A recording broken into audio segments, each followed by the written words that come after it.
Commencer. Alors, vous pouvez, Monsieur le Président, commencer quand vous voulez. Je suis prêt à commencer. Je peux y aller? Très bien, oui, allez-y. Très bien, merci. C'est le matin ici aux États-Unis. Et donc, j'aimerais souhaiter la bienvenue à tout le monde à ce webinaire Roseworth sur le Caucase du Sud et un accueil chaleureux à nos 4 intervenants. Il s'agit de notre première réunion en ligne après la conclusion réussie de notre, qui est également en ligne, de notre 66e session annuelle. Et donc, c'est un plaisir d'être de retour avec vous pour ma première réunion en tant que président. Cette réunion est l'occasion pour moi de démontrer l'engagement continu du Congrès américain en faveur du programme Roseworth, une initiative bipartisane conçue par feu le représentant Charlie Rose et le sénateur Bill Roth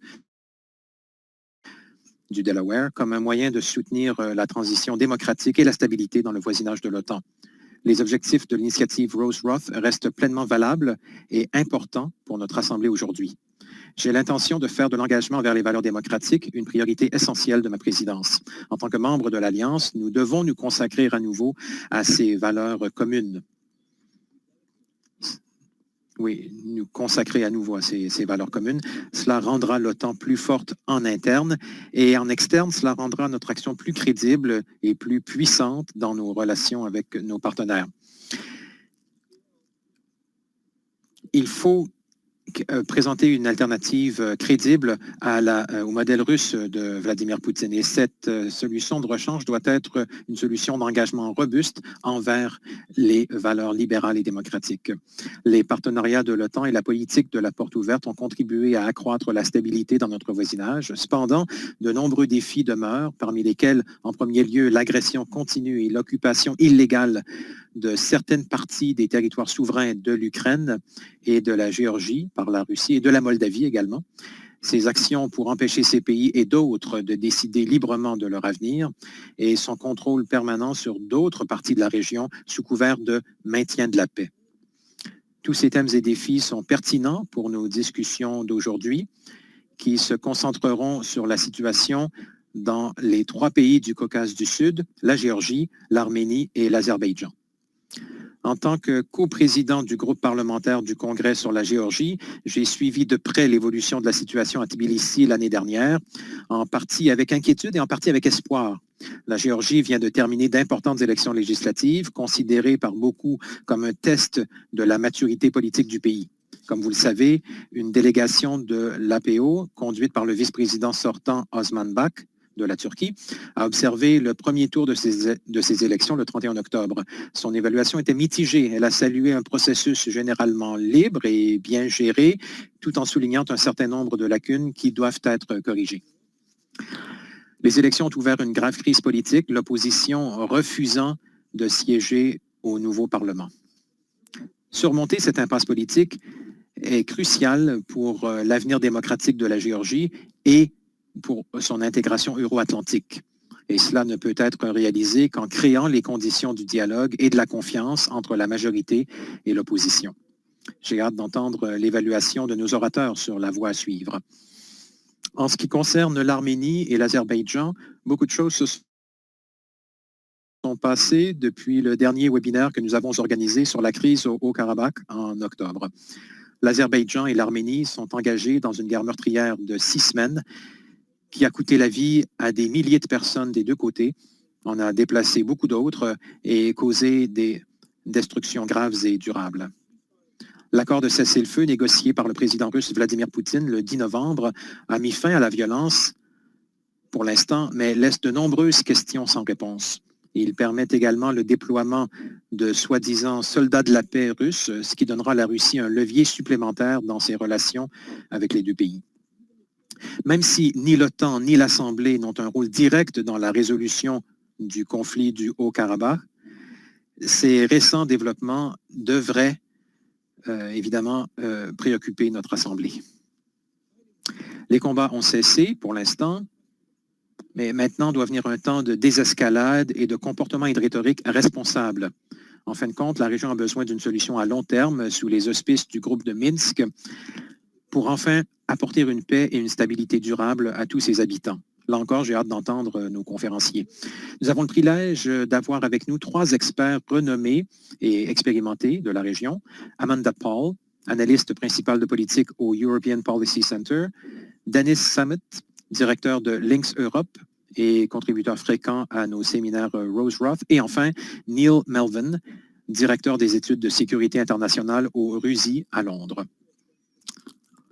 Alors, Amanda animera d'abord une discussion avec M. Samut et M. Melvin. Nous ouvrirons ensuite le débat pour tenir une discussion générale. Mais avant de donner la parole à Amanda, je voudrais souhaiter la bienvenue et vous présenter l'ambassadeur Philip Brandt, chef de la mission suisse auprès de l'OTAN.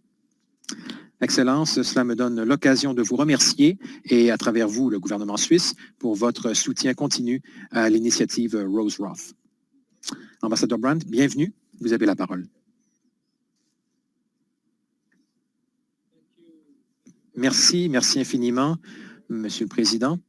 Chers collègues, tout d'abord, j'aimerais vous remercier, Monsieur le Président, à titre de président de l'Assemblée parlementaire de l'OTAN. Merci de m'avoir invité à vous adresser la parole pour présenter le séminaire Rose Roth d'aujourd'hui sur la situation dans le Caucase du Sud. J'aimerais également souhaiter la bienvenue à nos conférenciers, M. Dennis Sammet, le directeur de Links Europe, et M. Neil Melvin, le directeur des études de sécurité internationale au RUSI, à l'Institut RUSI à Londres, ainsi que notre modératrice, Mme Amanda Paul.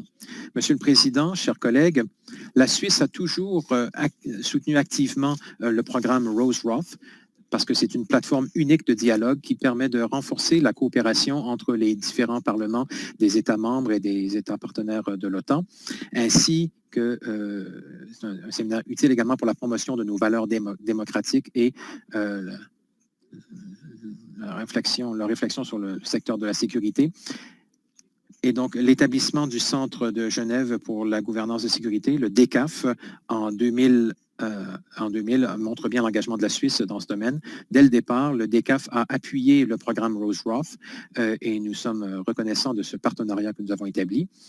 Monsieur le Président, chers collègues, le débat d'aujourd'hui portera sur une région qui est confrontée à des tensions depuis de nombreuses décennies et qui a encore subi un conflit récemment. La Suisse demande constamment la fin de la violence et l'application du droit humanitaire international.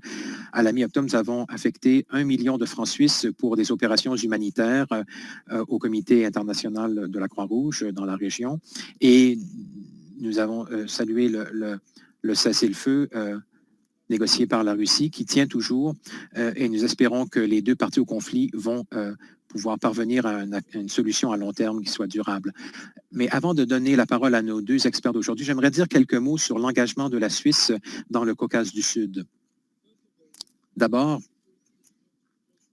la sécurité des pays européens est étroitement liée. L'instabilité dans une région a des répercussions pour le reste de l'Europe. Et donc, il faut prioritairement trouver des solutions pacifiques à ces conflits et relever ces défis stratégiques ensemble. Par conséquent, la Suisse appuie les efforts en cours de la communauté internationale pour en arriver à la paix et à la stabilité au Caucase du Sud. Ces efforts comprennent par exemple les efforts de l'OSCE ainsi que ceux de l'OTAN. À cet égard, la Suisse a appuyé différents fonds d'affectation spéciale de l'OTAN pour l'Arménie et l'Azerbaïdjan, dans le domaine également de la destruction des armes légères de petit calibre et des munitions, ainsi que différents projets de réforme du secteur de la sécurité en Géorgie. Mon pays participe également aux efforts dans la région par l'entremise de ces programmes de coopération internationale au Caucase du Sud. À cet égard, l'Agence suisse de développement et de coopération a concentré ses efforts sur un développement économique inclusif et durable et a appuyé la promotion des institutions démocratiques, en particulier par l'entremise du renforcement des capacités au niveau administratif local. Dans nos futurs efforts, nous allons également nous concentrer sur le renforcement de la résilience et les conséquences du changement climatique. Monsieur le Président, chers collègues, j'espère que notre échange d'aujourd'hui va pouvoir contribuer à une meilleure compréhension des défis auxquels nous sommes confrontés au Caucase du Sud, en particulier à la lumière de la pandémie de COVID-19 et de ses conséquences. Je nous souhaite à tous un excellent webinaire, fructueux et productif. Merci de votre attention. Je vous redonne la parole, Monsieur le Président. Merci, Excellence, encore une fois. Merci au gouvernement suisse également pour votre soutien, votre assistance pour le séminaire Rose Roth. Nous en sommes très reconnaissants. Je voudrais me tourner maintenant vers Amanda Paul pour gérer la prochaine partie de notre réunion. Amanda est analyste principale de politique dans le cadre du programme L'Europe dans le monde au European Policy Center. Elle possède une expertise bien établie sur les questions liées à la politique étrangère et intérieure turque, à l'Ukraine, à la sécurité et à la résolution des conflits dans la région de la mer Noire, à la politique étrangère russe dans l'ancien espace soviétique et à la politique étrangère de l'Union européenne dans son voisinage oriental. Amanda, s'il vous plaît, vous avez la parole. Amanda, si vous pouviez demander la parole, comme ça vous pourrez apparaître à l'écran.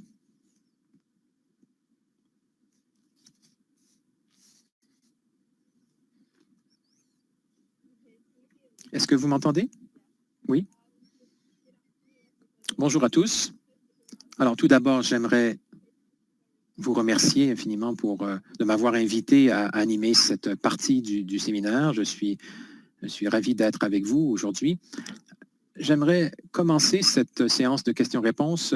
Je pense que nous avons environ une trentaine de minutes et on a beaucoup de choses beaucoup de terrain à couvrir. Alors, Denis, si vous pouviez d'abord nous brosser un tableau de la situation dans ces États, à la suite des événements au Karabakh d'abord, et également à la suite des élections en Géorgie qui ont plongé le pays dans une crise.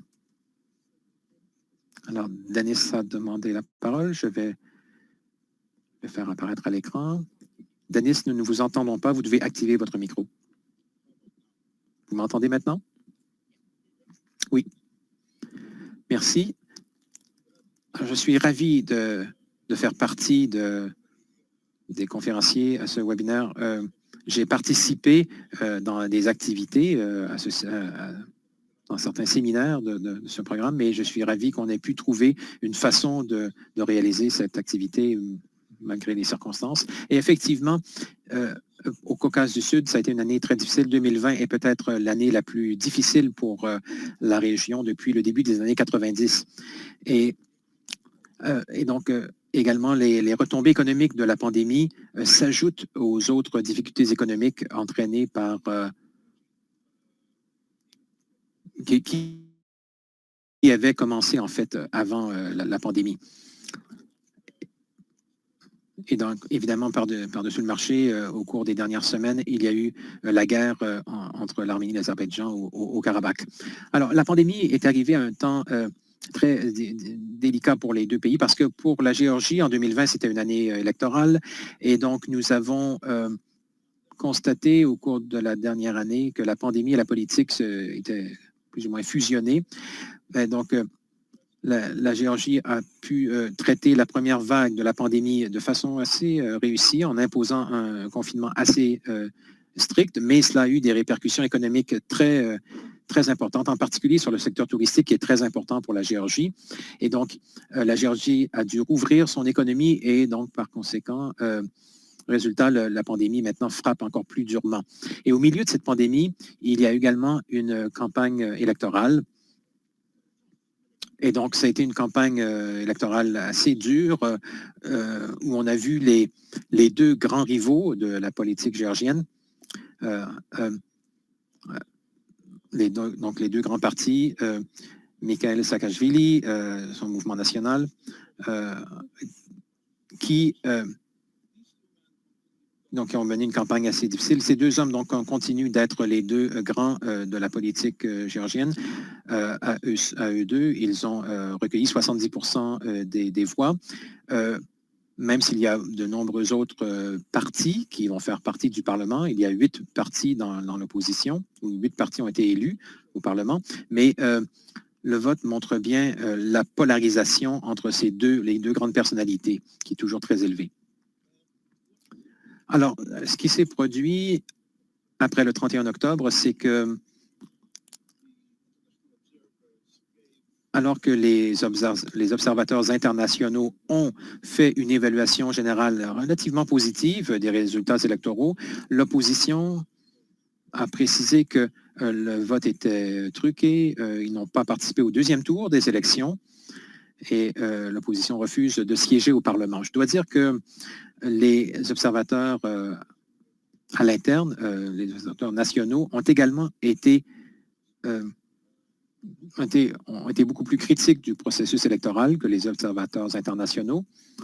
Mais donc, on est pris maintenant avec les conclusions des grandes organisations internationales et la recommandation des parlementaires de l'opposition pour l'Occident, pour l'OTAN, on estime que dans l'intérêt du pays, il faut trouver une sortie de cette impasse parce que la Géorgie a besoin d'un Parlement fort, d'une opposition qui soit forte, mais également, elle a besoin d'institutions qui sont fortes pour relever les défis importants qui vont se présenter au cours des prochains mois, parce que la Géorgie est confrontée à des difficultés économiques très importantes et elle est également confrontée à des mesures de provocation russe. On pourra peut-être évoquer ce sujet plus tard. L'Azerbaïdjan, maintenant, au début de l'année, s'est retrouvé au milieu d'un processus de réforme assez important. Il y a eu un roulement. Certaines personnes qui avaient des positions bien tranchées depuis longtemps ont été remplacées. Donc, il y a eu une certaine ouverture à une nouvelle génération plus professionnelle. Certaines personnes ont occupé des postes clés au gouvernement et on a mis également l'accent sur la nécessité d'apporter des réformes dans l'économie, en particulier le rôle du secteur non pétrolier dans l'économie parce que les cours du pétrole avaient beaucoup diminué, donc ça avait des répercussions sur le budget. Alors, la pandémie a un peu mis de côté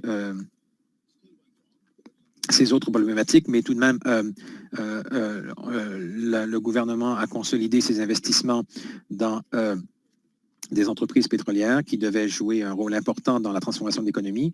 Et donc, à mon avis, c'était une mesure très positive, mais d'autres disent que les réformes vont trop lentement et qu'on ne pourra pas atteindre les objectifs qu'on s'était fixés. Alors, je vais parler de la guerre dans quelques instants, mais j'aimerais d'abord évoquer l'Arménie. Le gouvernement, au début de l'année, était en train de consolider ses positions et avait annoncé un référendum sur les réformes judiciaires en avril. La pandémie a beaucoup frappé durement l'Arménie, beaucoup plus durement l'Arménie au cours de la première vague que la Géorgie, par exemple. Et donc, le système de santé était très éprouvé. Et donc, la conversation est plutôt allée dans d'autres directions. Pachinian, bon, il est important il est important de se rappeler que Pachinian a l'appui de la base, mais les élites politiques à Erevan le détestent, en fait.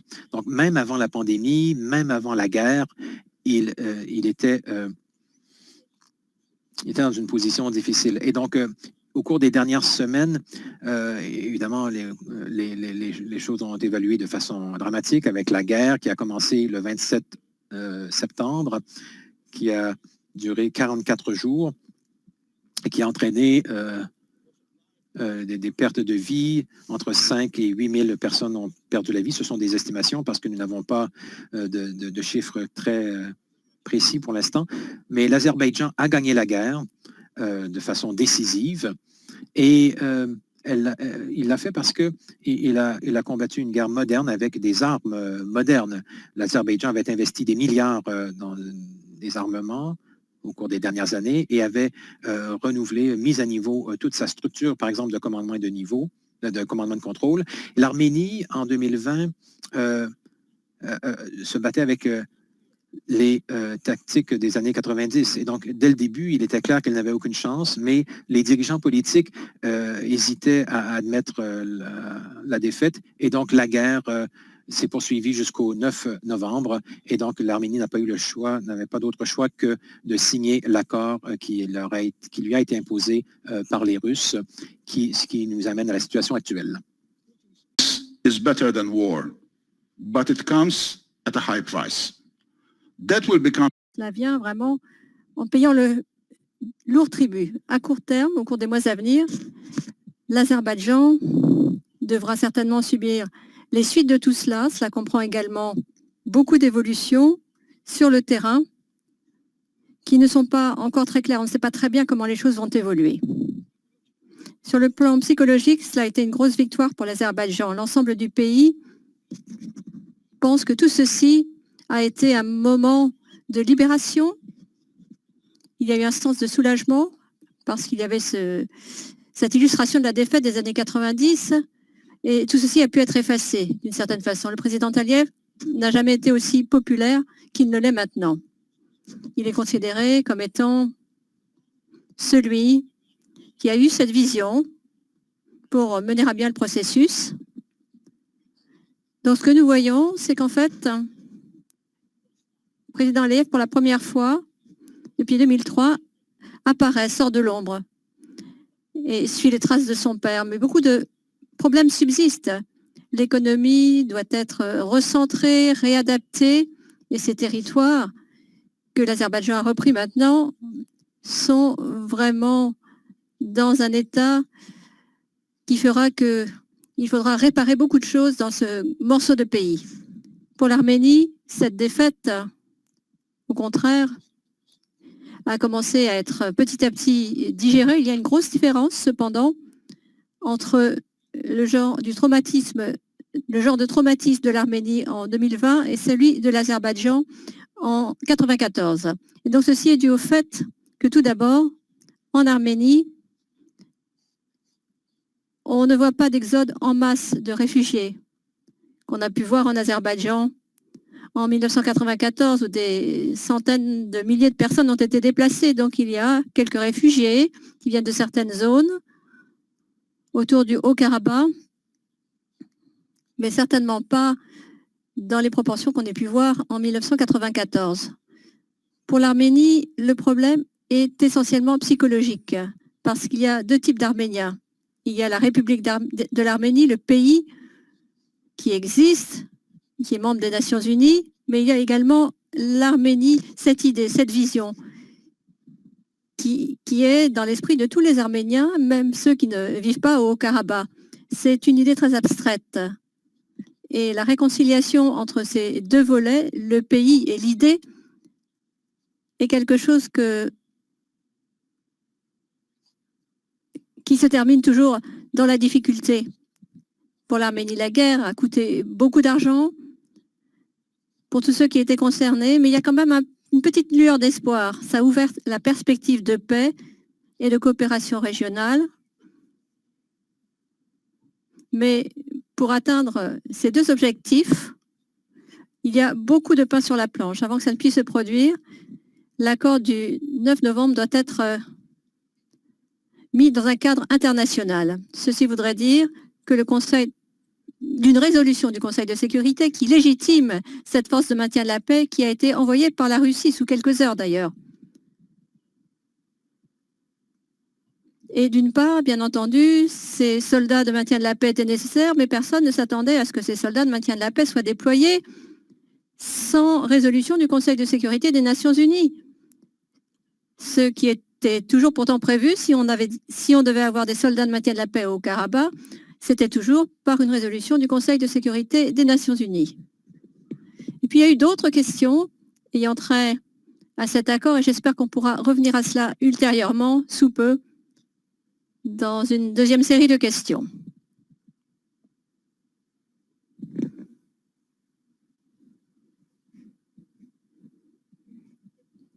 Très bien, merci beaucoup, merci Denis.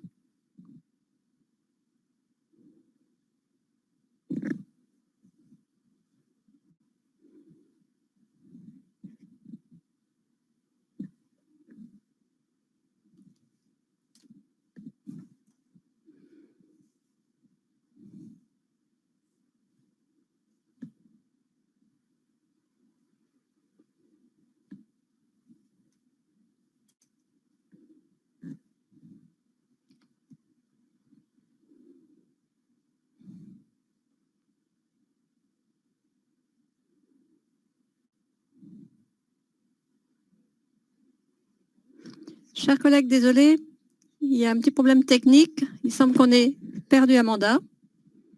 Ma caméra semble ne plus marcher non plus. Donc, on essaie de régler le problème. Amanda, peut-être, pouvez-vous demander la parole à nouveau? Et je vais demander au docteur Neil Melvin également de demander la parole. Et ensuite, tout le monde sera sur l'écran à nouveau, j'espère. Vous m'entendez? Vous m'entendez bien maintenant? Oui? Très bien. Désolée, donc je vais répéter ce que j'ai déjà dit.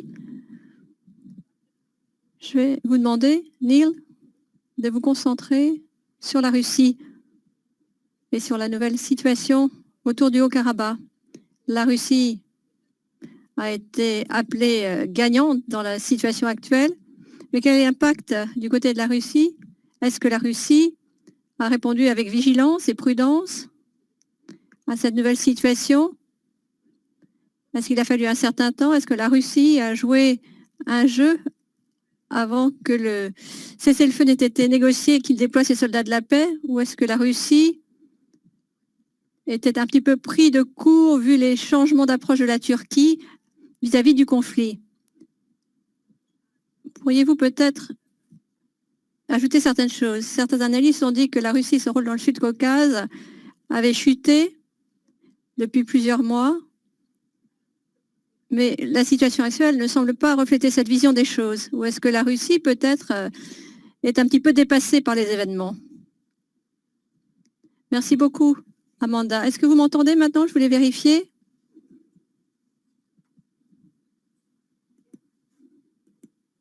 Très bien, merci. Eh bien, merci pour ces questions. Merci aux organisateurs de me donner l'occasion de m'exprimer aujourd'hui. Comme vous l'avez dit, il y a eu beaucoup de discussions concernant le rôle joué par la Russie dans ce conflit et quelle serait l'issue du processus. Dans mes remarques, je vais commencer par dire qu'il faut voir ce conflit dans un contexte plus large. C'est-à-dire que jusqu'à récemment, dirais-je, le Sud-Caucase était plutôt perçu comme ayant deux options, soit l'intégration euro-atlantique et l'autre, les options d'intégration eurasienne menées par la Russie avec ses différentes institutions. Je crois que ce conflit a mis en exergue, c'est que l'espace post-soviétique a connu maintenant une nouvelle phase et ces deux options ne sont plus désormais les seules options. Les deux semblent avoir des insuffisances significatives. Et on se tournerait plutôt vers l'expérience occidentale dans notre discussion par la suite, mais au cours de la crise au Karabakh, les pays occidentaux ont été marginalisés dans une grande partie. Mais pour répondre à votre question, la Russie a dû lutter également dans ce conflit. Et la Russie, en effet, maintenant commence à faire face à la situation suivante, c'est-à-dire que l'espace post-soviétique, de plus en plus, est un espace multipolaire. La communauté euro-atlantique a fait des avancées remarquables au cours des décennies passées. La Chine a joué un rôle également important en Asie centrale.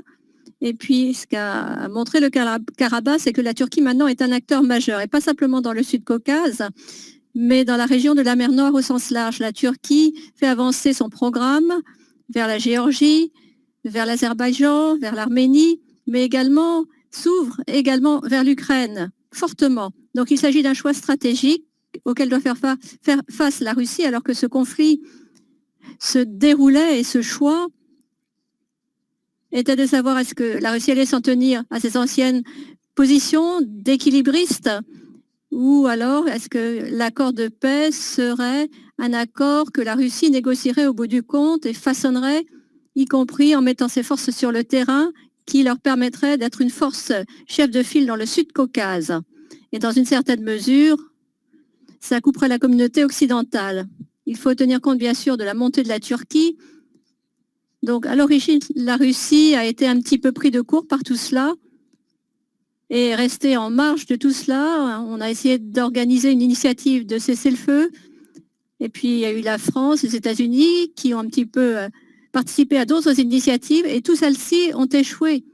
Et au cours de cette période, l'Azerbaïdjan a continué à gagner du terrain sur le plan militaire, comme Denis l'a souligné à juste titre, mais il y a eu également des réussites militaires du côté de l'Azerbaïdjan qui ont été fondamentales. Il y avait la relation politique avec la Turquie qui a peut-être changé toute la dynamique dans le Sud-Caucase.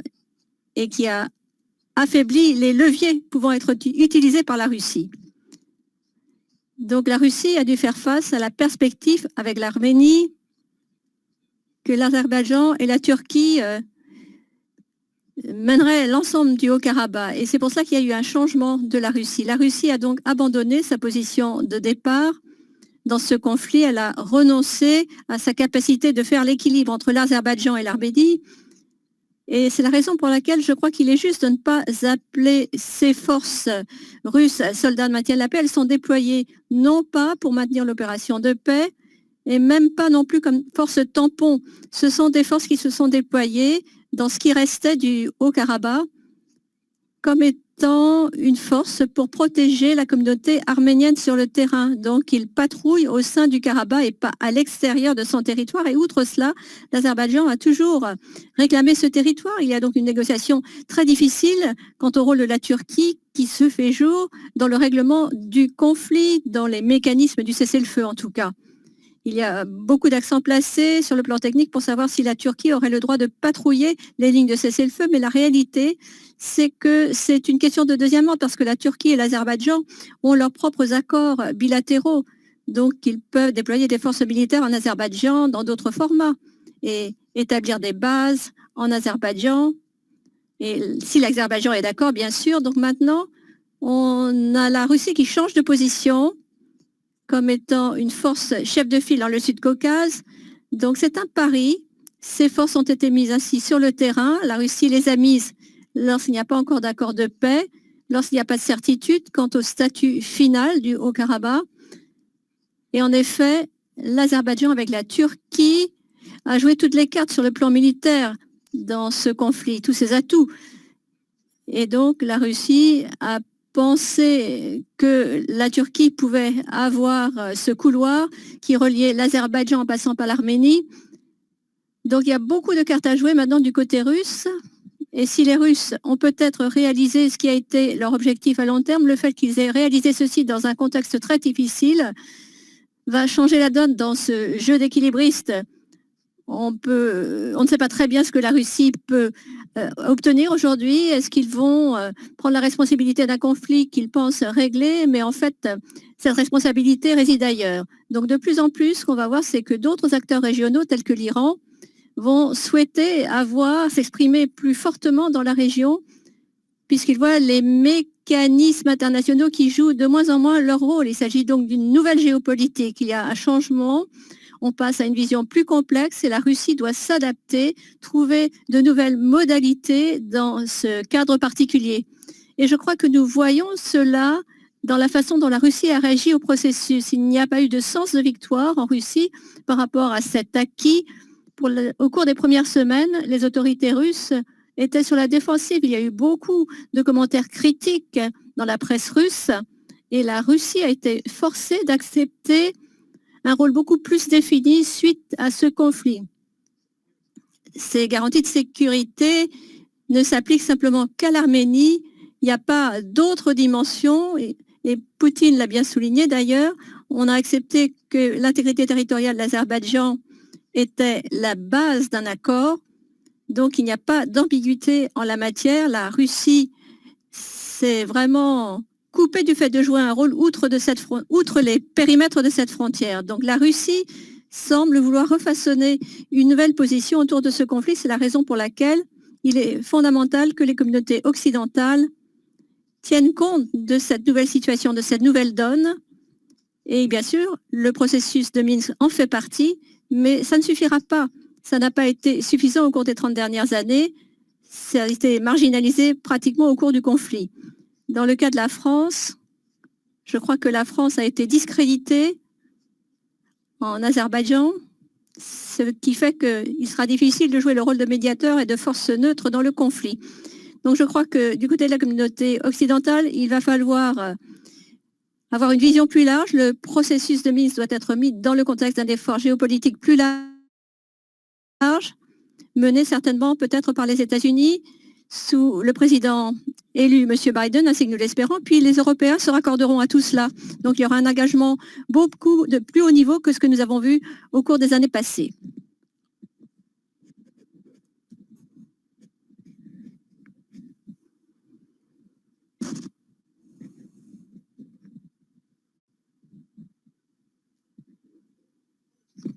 Désolé. On a perdu Amanda à nouveau. On va essayer de la ramener.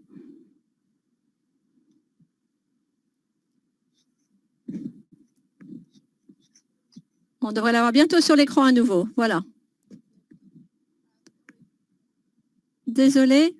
Je voulais simplement rester avec vous pendant quelques instants pour parler du rôle de la Turquie. Je suis d'accord avec tout ce que vous avez dit. La relation à long terme de la Turquie concernant l'Azerbaïdjan, eh bien, je vais en parler. La Turquie est perçue comme un héros dans le pays. Pour l'instant, il y a une influence militaire économique en Azerbaïdjan. La Turquie, qui aura peut-être des incidences à plus long terme, qu'elles soient négatives ou positives. Et en ce qui concerne la relation avec la Russie, on peut dire qu'il y a là des rivaux, mais il faut voir comment cette relation peut s'inscrire dans la durée. Je vous redonne la parole. Merci beaucoup. Comme vous l'avez dit, le rôle de la Turquie a été fondamental. Ça fait partie d'une stratégie plus large. C'est la raison pour laquelle j'avais commencé mes remarques en disant qu'il faut voir cela dans un contexte plus large.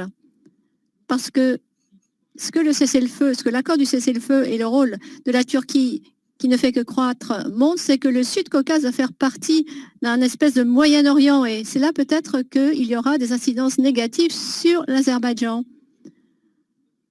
qui pourraient se faire jour. Parce que maintenant, le sort du Karabakh, au bout du compte, est lié également à la position de la Turquie en Syrie, à la position de la Turquie dans la partie est de la Méditerranée et peut-être la vision plus large de la Turquie quant à son rôle dans la région de la mer Noire. Donc, ce n'est pas une situation isolée. La Turquie élargit sa relation et bien entendu, même par rapport à l'accord concernant l'implication de la Turquie dans le cessez-le-feu, il s'agit d'un accord bilatéral entre la Russie et la Turquie qui a été négocié. Et bien sûr, son intégration avec l'Azerbaïdjan est telle que l'Azerbaïdjan n'a pas fait partie du processus. Donc il y a différents niveaux de relations qui sont apparus dans l'ensemble de la région. La relation Russie-Turquie est essentielle dans ce processus et les autres pays risquent d'assumer dans une certaine mesure un rôle de procuration dans ces contextes plus larges.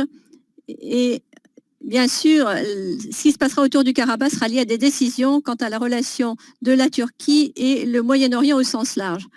Donc ceci mérite toute notre attention d'un bout à l'autre du processus, mais ce que cela veut dire également, c'est que le sort de l'Azerbaïdjan est dans les mains également de relations personnelles entre les deux présidents, le président russe et le président turc.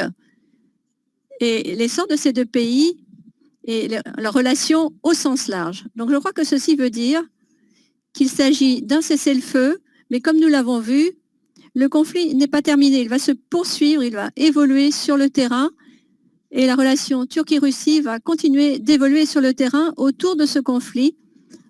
Il y aura des questions difficiles qu'il faudra se poser pour savoir quel sera le règlement final, à quoi il va ressembler, quels seront les intérêts en jeu et comment ceci a trait à ces questions stratégiques au sens large que j'ai soulevées précédemment. Eh bien, merci Neil. Je voudrais maintenant redonner la parole à un autre orateur pour savoir comment s'inscrit cet accord dans la relation OTAN-Union européenne. Je crois que du point de vue de l'OTAN, la réalité, c'est que cet accord a introduit une force russe supplémentaire dans le Sud-Caucase. Je crois que là, c'est quelque chose qui commence à être compris d'après... Je sais que le Conseil demain va en discuter demain lors de la ministérielle et ceci a des incidences pour la Géorgie. S'il y a eu une époque où la question de l'adhésion de la Géorgie au sein de l'OTAN devait être remise à l'ordre du jour, eh bien c'est bien maintenant. Si les Géorgiens peuvent rassembler leurs efforts et sortir de l'impasse, je crois qu'ils vont essayer de le faire, alors il sera nécessaire de commencer à examiner très sérieusement la question de l'adhésion de la Géorgie au sein de l'OTAN, parce que la dynamique, bien sûr, a changé dans la région. complicated. Pour l'Union européenne, c'est un peu plus compliqué, car l'Union européenne aborde ce conflit sur une base différente qui n'a pas permis finalement à l'UE de s'engager dans cette situation. Il n'y a pas de stratégie claire de l'UE quant au Sud-Caucase. Il y a des éléments épars, mais pas de stratégie cohérente. Et en tout cas, pas une stratégie qui égalerait la stratégie qu'a l'UE pour les Balkans. La situation actuelle révèle cette faiblesse.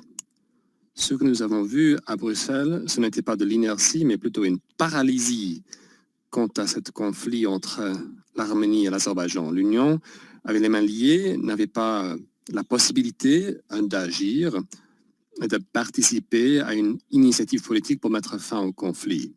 Il y avait des déclarations, certaines assez étranges, mais rien sur le fond, rien de substantiel.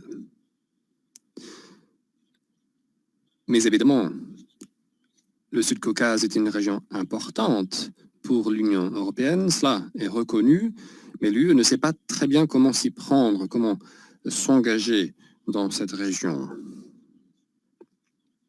Il n'y a plus vraiment de marge de manœuvre pour l'ambiguïté. L'UE va devoir trancher et prendre des décisions difficiles pour définir son rôle. Et justement, l'UE a un rôle à jouer. Par exemple, cet accord du 10 novembre, le fait que ce n'est pas un accord de paix en soi, cette situation peut encore prendre toutes sortes de tournures. Il faudra voir comment va se dérouler la situation politique en Arménie notamment, car cela aura un impact. Cela déterminera pour voir si le gouvernement arménien et d'autres éléments de la société arménienne vont accepter la réalité de cet accord du 10 novembre, ou bien de voir si le gouvernement et les autres éléments vont commencer à remettre en cause l'accord, y compris par un recours aux armes. Ce n'est pas une possibilité à exclure totalement. C'est un danger qui existe. Donc la stabilité de l'Arménie est désormais quelque chose qui est importante pour tout le monde, y compris l'Azerbaïdjan. Et évidemment, la stabilité du Sud-Caucase est importante pour toutes les parties. Voilà pourquoi l'Union européenne doit maintenant prendre les devants et avoir un engagement sérieux avec la région sur le plan politique et économique. Il ne faut pas juste verser une aide humanitaire ou aide au développement. C'est quelque chose qui fonctionnait peut-être dans les années 90, mais cela ne fonctionnera plus. Donc il faudrait un véritable débat politique à l'Union européenne sur ces questions. Et j'espère que les collègues parlementaires des pays membres de l'UE vont militer en ce sens, car il faudrait que Bruxelles apporte quelques réponses.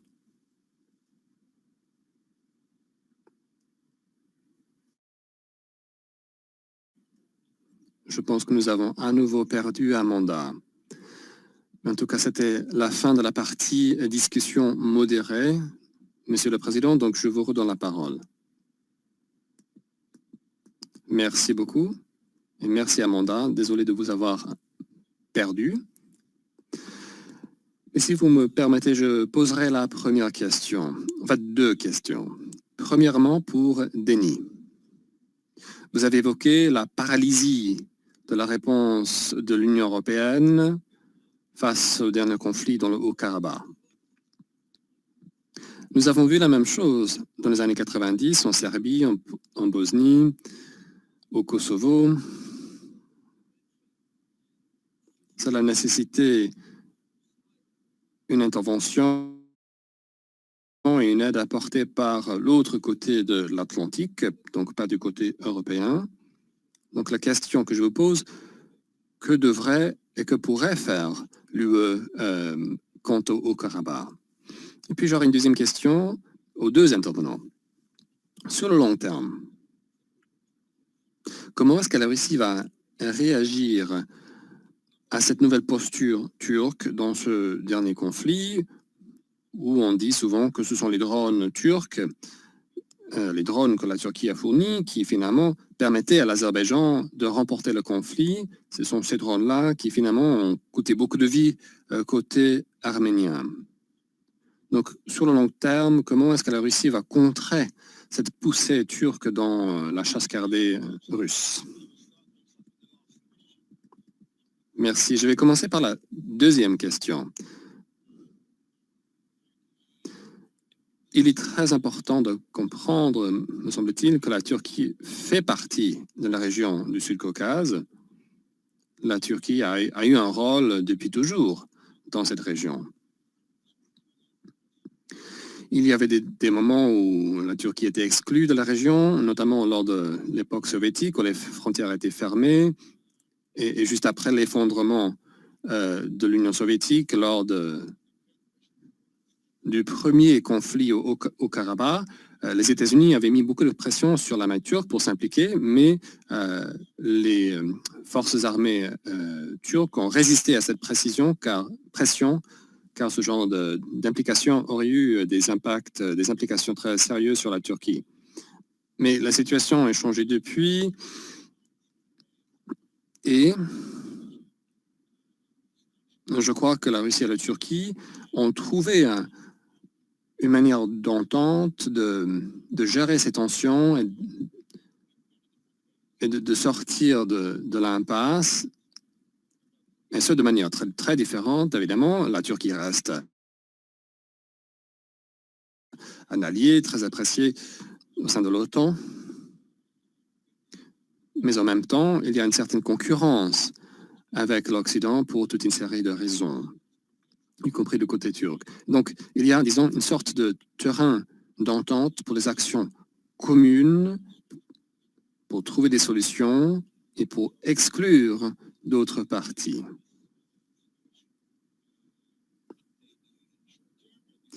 C'est une situation qui durera ou pas, sur le court terme ou long terme, mais en tout cas, c'est cela la réalité actuelle. S'agissant de l'Union européenne, comme Neil l'a dit il y a quelques instants, la situation actuelle dans le Haut-Karabakh est une situation où la Russie, de fait, a déclaré une sorte de protectorat. Le Haut-Karabakh devient une sorte de nouvelle Ossétie du Sud. C'est la même dynamique. Il y a des forces armées russes qui sont là pour s'assurer qu'il n'y ait pas de problème. L'Union européenne doit rester engagée dans le Sud-Caucase, doit avoir une position nuancée par rapport à ces trois pays, car ces trois pays sont différents, sont dans des situations différentes. Il faudrait donc une action nuancée vis-à-vis de ces trois pays différents. Mais en même temps, il faut une approche régionale et stratégique. Je pense que côté européen, nombreux sont ceux qui espèrent que la nouvelle administration américaine aura des initiatives, de nouvelles initiatives, non seulement sur le Sud-Caucase, mais sur la sécurité de façon générale. Il y a énormément de choses qui doivent être faites. Les différentes structures européennes censées gérer ce genre de situation de sécurité, comme l'OSCE par exemple, se trouvent elles aussi en crise. Et donc il est essentiel d'avoir une coopération transatlantique forte sur cette région à l'avenir. Pour rebondir sur les commentaires de Denis, et merci pour cette question, je suis grosso modo d'accord avec Denis. Pour la communauté transatlantique, il y a deux défis qui se posent en fait pour cette région. Premièrement, la Russie, et deuxièmement, la Turquie. Si l'on procède institution par institution, donc l'OTAN, Union européenne, etc., cela ne va pas fonctionner car il y a trop de clivage au sein de ces institutions quant à savoir comment agir face à ces pays. Donc il faudrait plutôt un consensus transatlantique pour gérer les défis de sécurité qui se posent. Pour ce faire, il faudrait, je pense, commencer par le fait de faire en sorte que la Turquie se rapproche de l'Union européenne et de redynamiser la relation avec l'OTAN. Nous avons une situation à l'heure actuelle où un pays membre de l'OTAN est sur une sorte de ligne de cessez-le-feu très fragile avec la présence de soldats russes. Donc il est dans l'intérêt de l'OTAN de clarifier cette relation, cette situation et avoir une relation plus forte avec la Turquie. D'ailleurs, cette question dépasse la région du Sud-Caucase, car il y a d'autres pays ex-soviétiques qui examinent la situation dans le Haut-Karabakh. Ils voient comment les conflits peuvent être dégelés à leur avantage. L'Ukraine, par exemple, songe à l'achat de technologies de drones turcs et tire les conséquences de la situation. Il y aura donc, je crois, une nouvelle dynamique autour de d'autres conflits gelés suite à la situation au Karabakh. Donc, il faudrait replacer cela dans un cadre multinational. Car si ce sont les puissances externes qui dictent la situation sur le terrain, ce sera aux dépens des pays occidentaux. Je suis d'accord avec Denis. Le cadre stratégique pour cet engagement devra venir en fait des États-Unis. Je pense que les Européens ne sont pas en mesure de dessiner leur propre approche dans cette région car il y aurait trop de désaccords quant à la Russie et la Turquie. Donc il faudrait un débat plus large, un débat cohérent pour se positionner dans cette région. Merci beaucoup. Je souhaite donner la parole à notre première intervenante, notre vice-présidente Mimi Kadeli de l'Albanie. Vous avez la parole.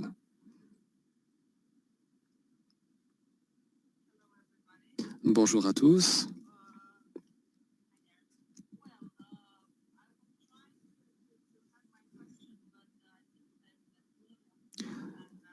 J'avais prévu de poser une question, mais je pense que Neil a déjà été tout à fait limpide. En fait, il a répondu par avance à ma question, mais je vais tout de même la poser.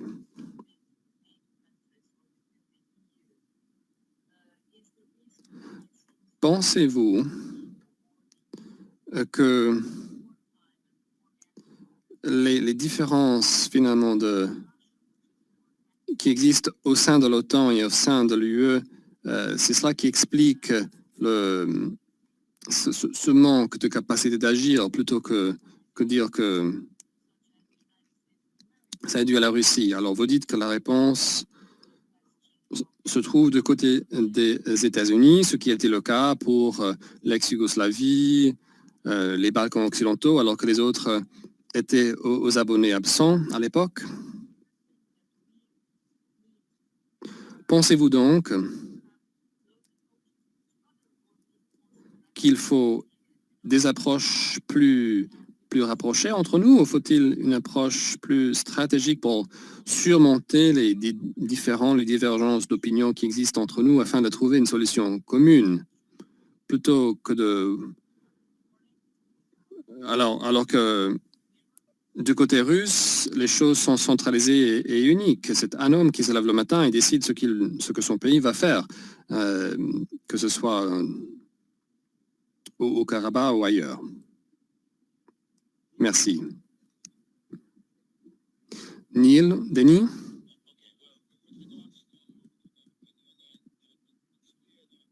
En ce qui concerne l'Union européenne, il est clair que le processus décisionnel de l'Union européenne est très lourd.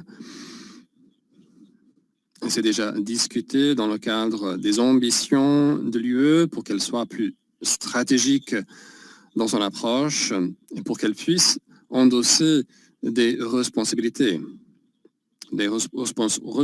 qui lui incombent afin de relever les objectifs de l'UE et les États membres. Mais il y a les divergences entre les États membres, la règle du consensus, tout cela complique la situation. Effectivement, cela fait partie de la situation et cela explique la lenteur de l'Union européenne. Mais il y a aussi la question de trouver un consensus pour une stratégie pour la région. Cette stratégie doit comporter une perspective d'adhésion pour la Géorgie, même si c'est une possibilité lointaine, etc., etc.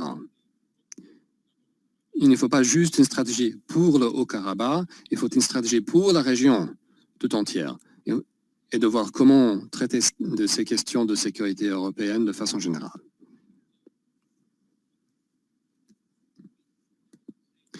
Je ne vais pas répéter ce qui a été dit par Denis, mais j'apporterai quelques commentaires. Je pense que l'Union européenne pourrait jouer un rôle, l'OTAN aussi d'ailleurs. C'est l'un des principaux résultats de ce conflit.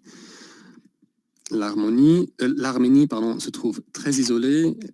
Elle pense que le seul pays à pouvoir le protéger, c'est la Russie. Ces hantises historiques vis-à-vis de la Turquie semblent se concrétiser. Elles se sentent encerclées par la Turquie. Elle estime qu'elle n'a pas d'autre parrain. Et puis, il y a des questions qui se posent par rapport à l'ouverture démocratique qui s'est fait sentir en Arménie il y a quelques années. Donc, lorsque nous abordons la situation, il faudrait redynamiser nos contacts avec l'Arménie pour que l'Arménie ait l'impression qu'elle peut nous parler sans passer par Moscou. C'est un risque, d'ailleurs. L'Arménie pourrait se retrouver dans une position de supplétif de Moscou. Donc il faut une diplomatie renforcée, une ouverture renforcée avec l'Arménie. Et pour ce faire, nous pouvons justement utiliser l'Union européenne en tant que partie externe, partie de confiance, qui puisse appuyer le dialogue entre les deux pays. Alors que l'OTAN, les États-Unis et les pays européens, eux, peuvent élaborer une stratégie de sécurité plus robuste pour la région.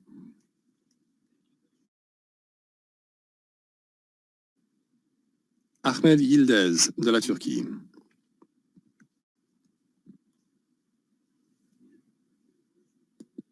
Merci, Monsieur le Président Connolly. Je vous félicite d'ailleurs de votre élection en tant que président de l'Assemblée. Chers collègues, mes propos feront suite aux propos du président Connolly et notre collègue albanaise, vu mon expérience dans cette question.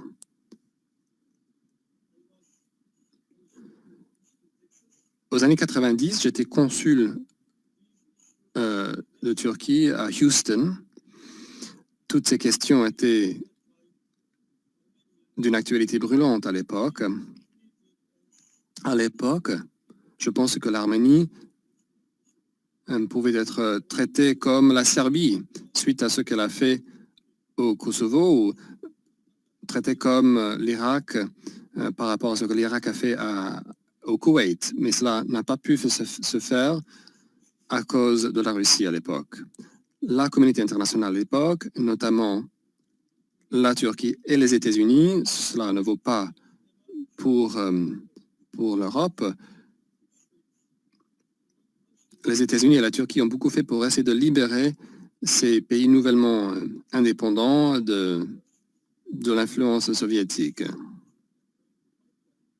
La question à l'époque qui se posait, c'était l'oléoduc, le gazoduc à travers les Caucases. Malheureusement, à l'époque, les seuls pays qui appuyaient cette idée, c'était les États-Unis et la Turquie. L'Europe n'a rien fait. En fait, à l'époque, l'Europe s'opposait à ces projets de gazoduc et oléoduc. Mais enfin, avec les États-Unis et d'autres pays, nous avons réussi à concrétiser ce projet. 30 ans plus tard, nous voyons que l'Arménie n'a pas saisi des opportunités. Malheureusement, l'Arménie a demandé des actions unilatérales. Et nous voici maintenant, malheureusement, la Russie est intervenue et a accru son influence, mais c'est en raison de notre incohérence. Nous n'avons rien fait pour mettre en œuvre les résolutions du Conseil de sécurité. Et en partie également, dans la région, nous avons parlé à de nombreuses reprises au premier ministre de l'Arménie qui était présent à un certain nombre de réunions. Et c'était en partie en raison de l'influence de la diaspora arménienne dans les pays occidentaux qui ont empêché le gouvernement arménien de parvenir à un accord de paix. Alors, la question que j'aimerais poser aux panélistes est la suivante. À partir de maintenant, y a-t-il des possibilités de paix? Est-ce que le gouvernement arménien estime qu'il s'est libéré de ces éléments radicaux dans la diaspora et qu'il pourra conclure un accord de paix avec l'Azerbaïdjan? Merci, Ahmed. Aimeriez-vous répondre, réagir? Denis? Eh bien, je pense que la situation que nous avons maintenant, oui, pourrait créer un certain nombre de possibilités parce que l'accord du 10 novembre parle de l'ouverture de couloirs de corridors de transport et de communication. Cela a été un des problèmes au cours des 20 dernières années. Les communications n'étaient pas possibles. La frontière entre la Turquie et l'Arménie était fermée, entre l'Azerbaïdjan et l'Arménie également, entre la Géorgie et la Russie, c'était également fermé parfois. Et donc, il y avait toutes ces complications politiques qui ont entravé le commerce, les liaisons, les bonnes relations entre les peuples et les pays. Et donc, il existe une possibilité que le nouvel accord entraîne l'accroissement des activités dans ce domaine. Et c'est pour ça que j'aimerais revenir sur ce que je disais un peu plus tôt. Les dispositions de cet accord doivent être vues dans un contexte international, que ce soit dans le contexte d'une résolution du Conseil de sécurité des Nations unies ou dans un autre format, peut-être l'OSCE. Le groupe de Minsk qui existe, mais bon, l'impression qu'on a maintenant, c'est que le processus ne fonctionne pas et donc il faut remédier à ce problème avant d'aller plus loin. Mais je pense qu'il y a là il y a une possibilité pour faire avancer les choses en termes de dialogue, en termes pour ce qui est de l'ouverture des communications. Merci. Neil, est-ce que vous souhaitez intervenir également? Oui, je pense que pour répondre à la question, l'Arménie, il y a deux raisons principales pour lesquelles, du point de vue du côté de l'Arménie, il n'y a pas eu d'avancée au cours des 20 dernières années. C'est d'abord parce qu'elle estimait que c'est elle qui avait raison. Elle avait gagné la guerre. Il y avait des soldats sur le terrain. Mais deuxièmement, elle n'a jamais estimé qu'il y avait une option sur la table qui assurait la sécurité de la communauté arménienne au Karabakh et des intérêts arméniens plus largement. Donc, il me semble que maintenant, il incombe à la communauté internationale, mais en particulier à l'Azerbaïdjan et à la Turquie, que la transition ou le retour des territoires occupés par l'Azerbaïdjan doit être fait de façon à respecter la communauté arménienne, le patrimoine culturel arménien. Et ensuite, il faut en arriver à une solution viable pour l'autonomie du Haut-Karabakh qui pourra persuader les Arméniens, et en particulier les Arméniens qui habitent au Haut-Karabakh, qu'ils ont un avenir dans ce territoire si on veut que l'Azerbaïdjan ait un rôle plus important à jouer dans la gouvernance de ces territoires qui restent sous contrôle arménien. Donc, pour moi, c'est ça un peu la situation. Alors,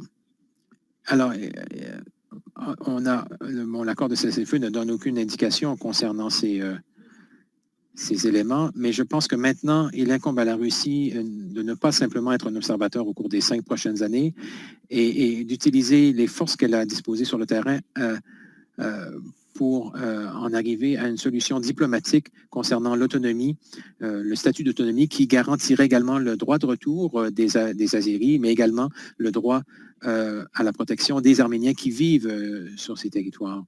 Donc, je pense que c'est là où il me semble qu'on doit faire concentrer nos efforts parce que dans les réseaux sociaux actuellement, il y a des images très troublantes concernant ce qui se passe lorsque les territoires anciennement occupés reviennent sous contrôle azéri. Et il y a beaucoup de questions sans réponse également concernant ce que les Arméniens font lorsqu'ils quittent ces territoires. Donc, là, on est à un moment charnière. Il faudrait vraiment continuer à rester attentif concernant l'évolution de la situation. Merci. J'aimerais également ajouter que si je me base sur l'histoire et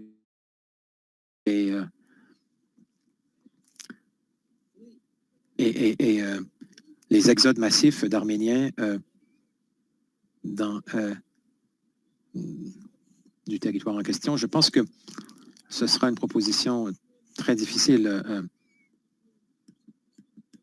pour faire en sorte que les deux parties puissent se remettre à vivre côte à côte en paix. C'est plus facile à dire qu'à faire. Alors, Andrea Vargadan, de la Hongrie. Andrej.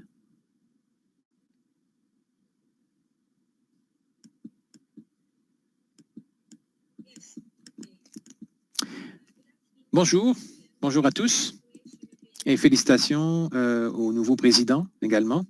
J'espère que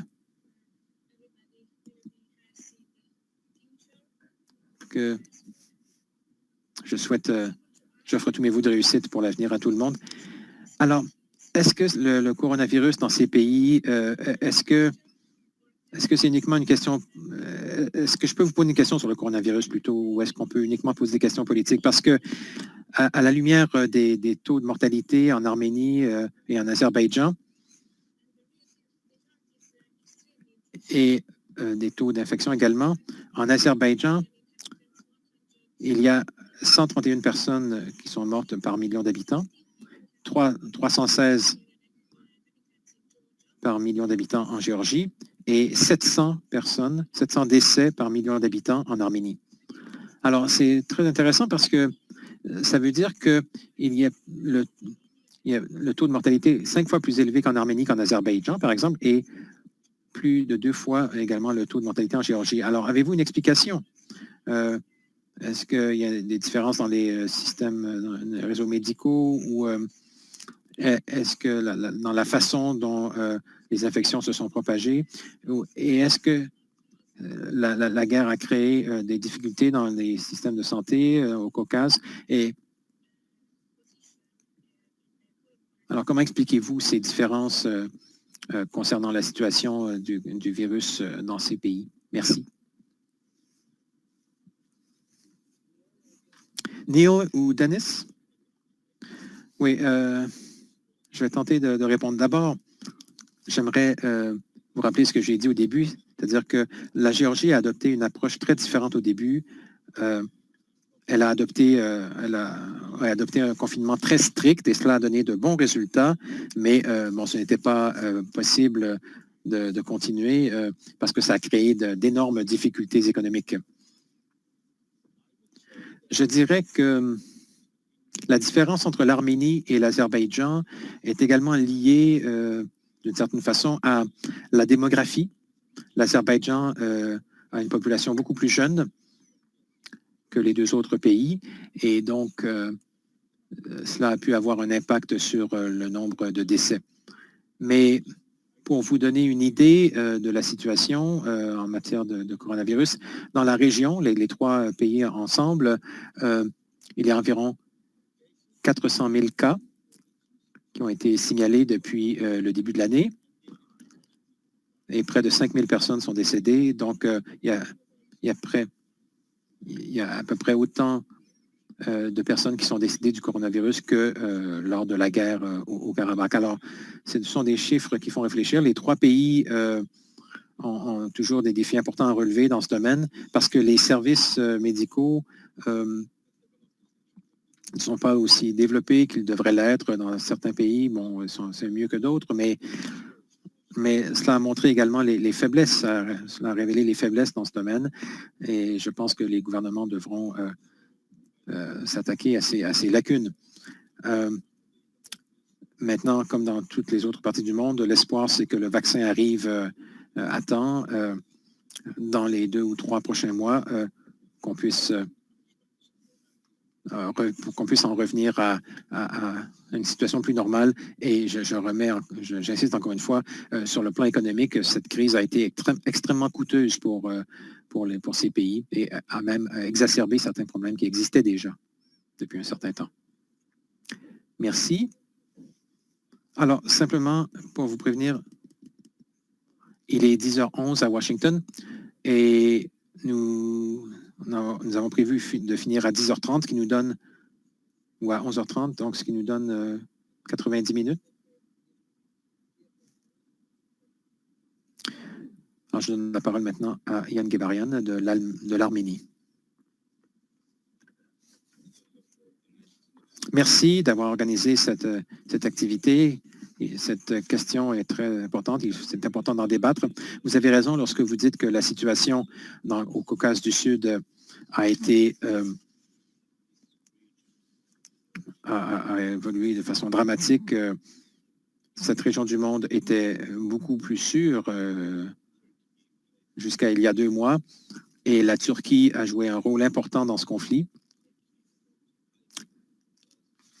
La Turquie a fait venir des conseillers en Azerbaïdjan, mais ce qui nous inquiète le plus, c'est la question des terroristes, des combattants étrangers. Nous avons vu, et donc il faut que l'Union européenne se penche sur cette question. Ça fait en sorte que la région est très instable, très peu sûre.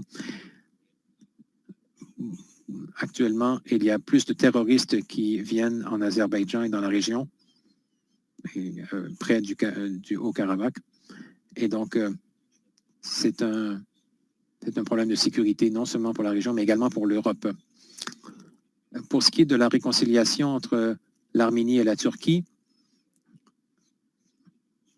ce n'est pas vrai. L'Arménie a signé un accord de rapprochement avec la Turquie en 2008,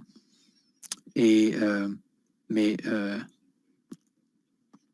l'accord n'a pas été ratifié par le Parlement turc à ce jour, n'a pas encore été ratifié. Donc, c'est pour cela qu'il faut faire pression pour que cet accord soit ratifié pour normaliser les relations entre l'Arménie et la Turquie, pour que les relations s'améliorent et qu'on puisse ouvrir la frontière, par exemple. J'aimerais demander à nos amis de l'Union européenne de traiter de ce problème de combattants terroristes étrangers. Merci, Victor. Dennis ou Neil? Oui, Neil, allez-y. Oui, rapidement. Je pense que cette question des signalements de combattants étrangers qui se rendent au Caucase du Sud, ça montre bien les dangers des conflits au Caucase du Sud et au Proche-Orient. Je pense que c'est pour cela que je disais que pour la communauté transatlantique, un élément essentiel dans les efforts de restabilisation du Caucase doivent comprendre un dialogue avec la Turquie sur la façon dont on peut ensemble en arriver à des engagements plus qui assurerait la stabilité et en tout cas très certainement garantir qu'il n'y a pas de terroristes qui se déplacent d'une région à l'autre. Et donc, nous devons vraiment nous concentrer sur la reprise du contact avec la Turquie et pour redynamiser le processus. Je pense que bon, il y a des allégations concernant des combattants terroristes, mais la Turquie a accru sa présence dans la région. Mais au cours des 20 dernières années, il y a eu une montée en puissance très importante des forces militaires dans le Caucase du Sud, que ce soit en Géorgie, en Azerbaïdjan ou en Arménie, où l'Arménie a acheté beaucoup d'armes. Alors, toutes ces questions de sécurité doivent être remises dans un contexte plus large. Et je suis d'accord avec Denis pour dire que les Européens doivent également voir comment l'OSCE pourrait redynamiser l'aspect maîtrise des armements, également rétablir des relations entre les militaires qui se sont vraiment détériorées au cours des années. Parce qu'il y a de nombreux acteurs, des acteurs diplomatiques, politiques, mais également militaires qui devront intervenir pour résoudre cette crise. Denis? Oui, très rapidement, en particulier sur la question de la normalisation des relations avec l'Arménie et la Turquie. Je pense que, oui, il faudrait se fixer cela comme objectif. Je pense qu'un certain nombre de questions qui représentaient un obstacle, qui étaient des écueils, en fait, depuis 2008, se sont maintenant résolus d'elles-mêmes. Ouais, c'est peut-être un peu... ou en tout cas, il y a peut-être des nuances qui ont été apportées. Donc, peut-être que ce serait possible de ramener cette question à l'ordre du jour. Et comme je l'ai déjà dit, je pense qu'il est important de comprendre que c'est dans l'intérêt de tous que l'Arménie soit prospère. Pour ce qui est de la question des combattants djihadistes, bon, il y a des signalements fiables à l'effet que certains terroristes, oui, ont été déplacés dans la zone des deux côtés. Mais j'aimerais préciser une chose toutefois. Il est très important pour nos collègues arméniens de bien comprendre que ce qui s'est passé n'était pas ça n'a pas été causé par ces mercenaires. C'est quelque chose de beaucoup plus complexe et également, c'était en partie le résultat des investissements azéris dans le secteur de la défense, dans les forces militaires au cours des dernières années, des 20 dernières années. Et donc, tout ça se préparait depuis un bon moment déjà. Et donc, il est important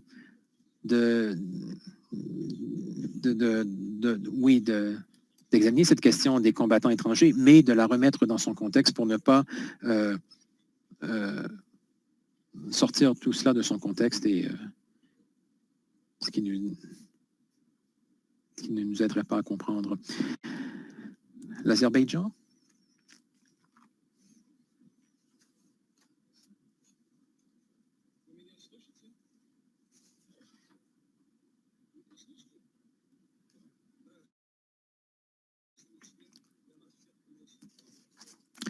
Alors, je vous souhaite à tous la bienvenue.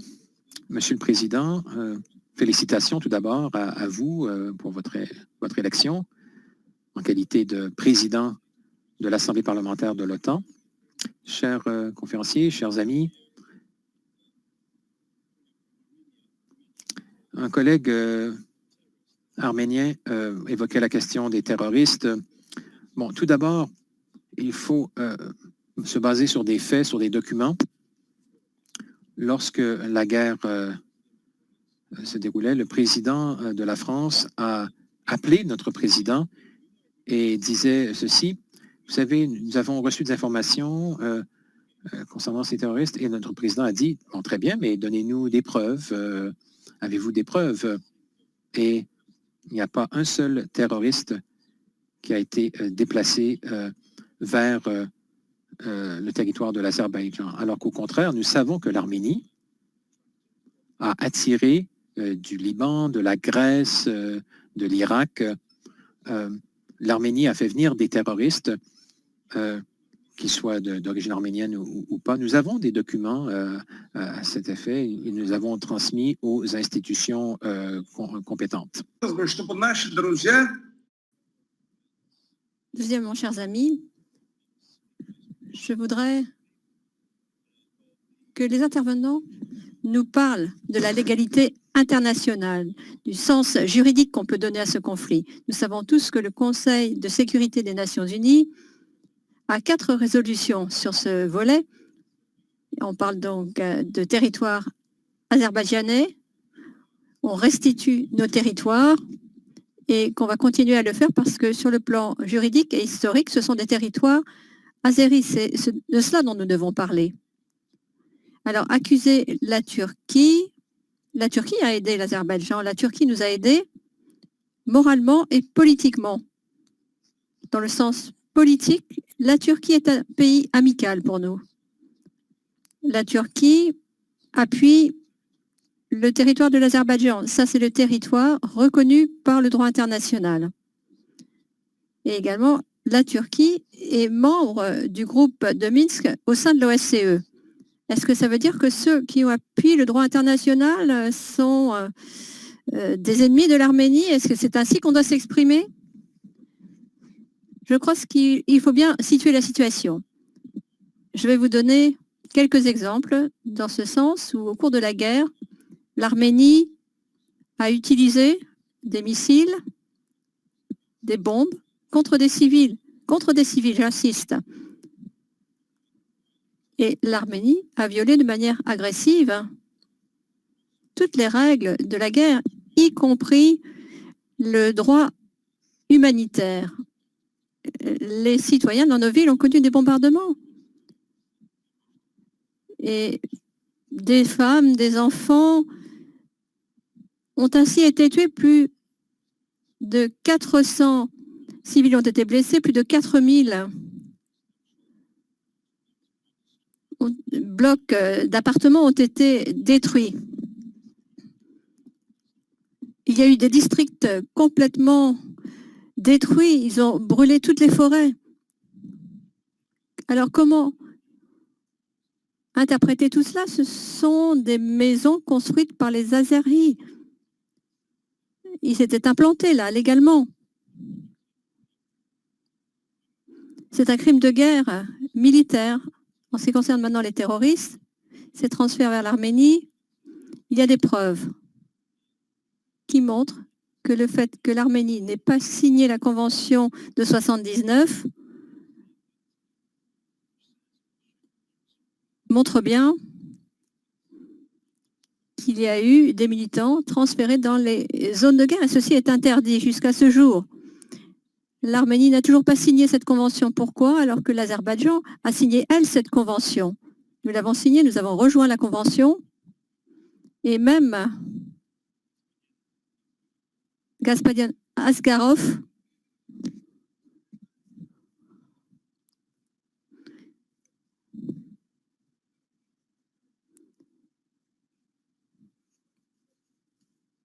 malheureusement, l'interprète n'entend plus l'intervenant en anglais.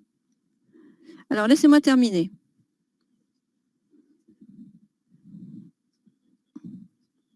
Gaspari,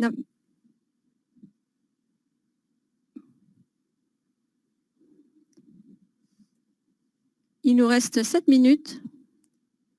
Si vous avez une question à poser, 1 minute. En ce qui concerne maintenant l'Union européenne a signé un document pour la résolution. Le Conseil de l'Europe, outre les 4 résolutions des Nations Unies, il y a eu la conférence islamique et les pays non alignés, les mouvements non alignés, qui comprennent 120 pays. Il y a eu des documents donc, qui ont été adoptés selon lesquels le territoire de l'Azerbaïdjan était occupé, 20% du territoire était occupé. Et je vous demande où était alors l'Union européenne? Nous avons 1 million de civils qui ont dû quitter leur territoire. Personne n'y a réfléchi, n'y a pensé pendant les 30 années où on s'exprimait, où on disait « discutons-en de manière pacifique » et puis tout d'un coup, voilà, tout d'un coup, on s'est souvenu de ce qui s'était passé. Le président de France, M. Macron, a dit que oui, c'était le territoire des Azerbaïdjans en vertu de la loi.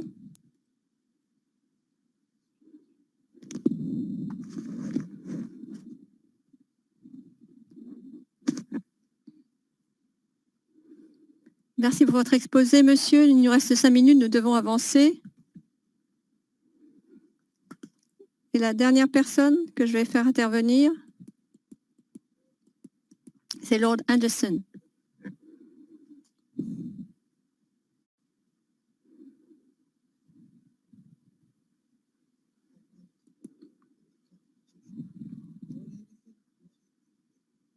Lord Anderson, pourriez-vous peut-être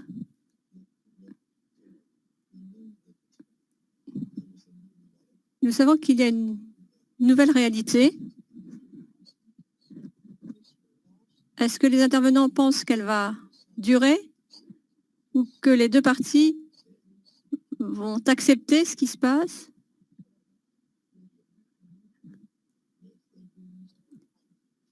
Est-ce qu'ils vont essayer de regagner du territoire? Merci. Ensuite, Neil et Dennis. Merci beaucoup, Lord Anderson, pour cette question. Ce que nous savons, en ce qui concerne ce genre de conflit dans les États post-soviétiques, c'est que ce ne sont pas des conflits réglés. Ils vont continuer d'évoluer. C'est le gros risque, en effet. Il y a un cessez-le-feu, bien sûr, mais pas d'accord de paix définitif. Et la grosse question qui se pose, qui a été mise en exergue dans notre débat, question qui n'a pas trouvé réponse encore, et là, je soulignerai également, pour répondre à la question précédente, c'est que l'intégrité territoriale de l'État recouvre tous les aspects de la question. En partie, cela a été réglé par le conflit lui-même, puisqu'il y a eu le retour la restitution des territoires.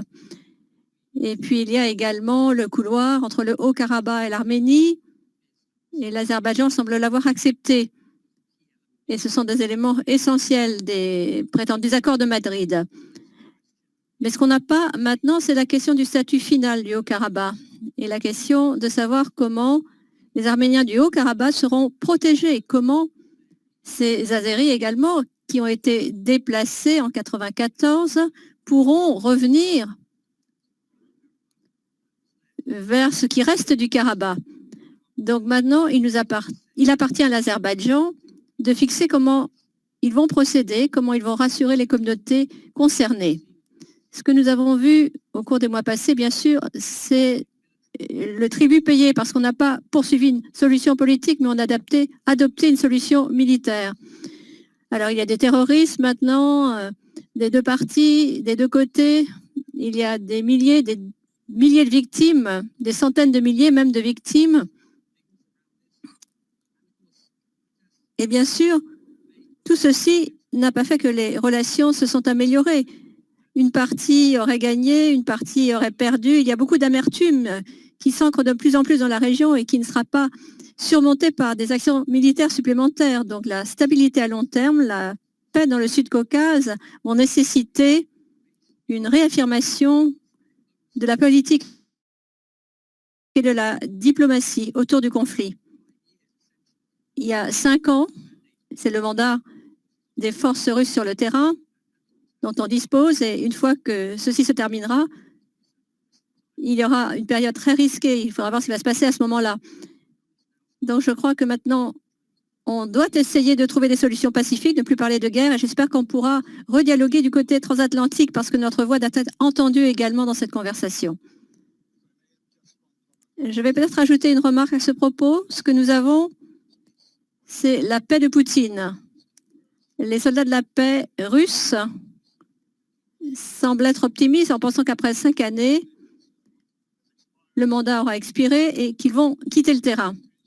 L'expérience du maintien de la paix russe dans l'ancienne Union soviétique ne montre pas que les Russes quittent le terrain une fois que leur mandat expire. Ils trouvent toujours des raisons, également une façon de dire qu'ils doivent rester. Et c'est la raison pour laquelle cette opération de maintien de la paix, si elle doit être une opération de maintien de la paix, vraiment, doit être bien organisée sous un mandat international, même si ce sont des forces russes entièrement dont il s'agira, mais au moins le cadre doit être appuyé par la communauté internationale.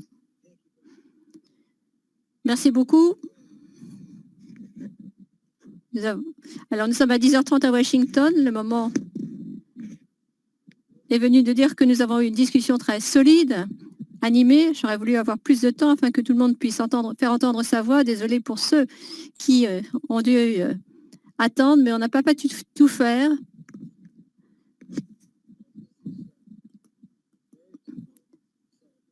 Il y a là des questions très complexes. Il y a un cessez-le-feu assez maladroit avec des troupes de maintien de la paix russe et l'implication d'un membre de l'OTAN dans ce conflit. Alors, je sais que les sentiments sont très animés. Le conflit au Haut-Karabakh a été un conflit qui a été débattu dans chaque réunion au cours des 9 années passées. Donc, j'aurais voulu vous donner un espoir en disant que ça allait changer et qu'il y aurait un avenir imminent. Quoi qu'il en soit, j'espère que cette discussion a provoqué des réflexions quant au rôle, aux intérêts, et il faudra surmonter des défis en tant qu'alliance transatlantique pendant plusieurs années. Je voudrais remercier tout un chacun. Amanda, je crois qu'on vous a perdu à nouveau. Neil, Denis, merci beaucoup pour vos réponses très instructives. On remercie les secrétaires et on remercie tous les participants qui ont bien voulu se raccorder à ce webinaire virtuel. Et on remercie également le programme Rose-Ross qui essaie de promouvoir ce genre de discussion animée et passionnante. Voilà, la séance est levée. Merci à tous.